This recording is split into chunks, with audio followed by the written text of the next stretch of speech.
What if I told you that this English word and this Arabic word sound almost identical and mean the exact same thing, and linguists might have completely missed the connection? Let me show you something that will blow your mind. The English word cover, to cover something, to conceal it. In Arabic, there's a word kufr, spelled K-U-F-A-R. It literally means to cover or to conceal. But here's where it gets interesting. Listen to how similar they sound. Let me write cover phonetically so you can see the pattern. Kuvur, kovur, kuver. Now say the Arabic kufr, kufur. Notice something? In Arabic, a farmer is literally called al-kafir, the one who covers. Because what does a farmer do? He covers the seed by burying it in the earth. The Quran even uses this agricultural meaning, describing farmers as kufar, those who cover the seeds. Now, the word kufr is also used religiously in Islam to mean disbelief, but etymologically it comes from this same root, covering or concealing the truth. The concept is to cover up or bury what you know to be true, just like covering a seed. So we have two words from supposedly completely different language families. Arabic is Semitic, English borrowed cover from Latin, which is Indo-European, yet they sound almost identical and mean the exact same thing. That's not normal. Let's trace the English word. The standard story is English cover came from Old French couvrir, which came from Latin couperir, meaning co plus operir, to close or cover, and supposedly Latin operir comes from a Proto-Indo-European root, where, to cover. But here's the problem with that story. This Indo-European root, where, is poorly attested. That means it doesn't show up clearly across other Indo-European languages. There are no obvious related words in Germanic languages, Slavic languages, Celtic languages. When a root is this weak, linguists should be suspicious. In fact, Germanic languages have completely different words for cover. German uses Decken. Old English used Helion, which is now obsolete. English only got cover as a borrowing from French after the Norman conquest in 1066. So the Germanic branch has no connection to this word at all. Now let's look at what we do know. Romans had massive contact with Semitic-speaking peoples. The Phoenicians, a Semitic people, were master traders throughout the Mediterranean from 1200 to 300 BCE. They had colonies everywhere. The Greeks themselves admitted that a Phoenician named Cadmus brought them their alphabet. That's how deep the influence was. Then there was Carthage, a Phoenician city that became Rome's greatest rival. The Punic Wars lasted over 120 years, from 264 to 146 BCE. That's more than a century of intense military, cultural, and linguistic contact. After Rome destroyed Carthage, many Punic, that is Phoenician speakers, were absorbed into Roman society. Intermarriage happened, cultural exchange happened, language borrowing happened, and it didn't stop there. Rome expanded eastward, absorbing Syria, Judea, Egypt, and all of North Africa. Millions of Semitic and Near Eastern peoples became part of the Roman Empire. The opportunity for linguistic borrowing was enormous and constant. We already know that Latin borrowed words from Semitic languages. Wine, vinum in Latin, likely comes from Semitic. Many trade goods, naval terms, agricultural products.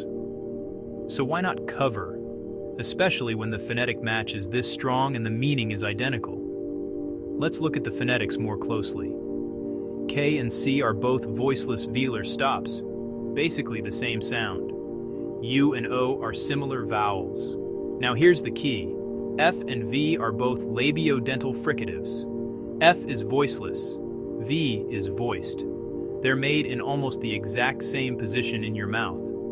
This kind of F to V shift is extremely common in language evolution. So we have same meaning, nearly identical sound, extensive historical contact, known patterns of borrowing, and a weak Indo-European etymology that doesn't hold up well across the language family. If this were a court case, the evidence would be pretty compelling. So why would linguists have missed this? Well, there are institutional reasons. In the 19th century, when comparative linguistics was being established, there was a lot of pride in Indo-European theory. Scholars wanted to emphasize pure lineages. Some of this was tied to the racial theories of that era, which made scholars uncomfortable acknowledging deep non-European influences. Once something gets into the textbooks and becomes accepted wisdom, it takes overwhelming evidence to change it. There's academic inertia. Comparative linguistics has built massive structures based on certain assumptions. Admitting that a common Latin word might actually be a Semitic borrowing would require reworking a lot of etymologies. That's uncomfortable. But here's what's important to understand. This doesn't mean Latin and Greek aren't Indo-European languages. They clearly are, based on grammar, core vocabulary, and systematic sound correspondences.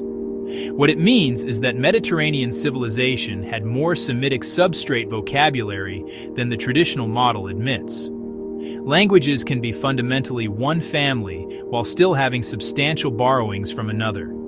Think about English itself. It's a Germanic language at its core, but more than half of English vocabulary comes from Latin and French. Does that make English any less Germanic? No. It just means English had extensive contact and borrowing.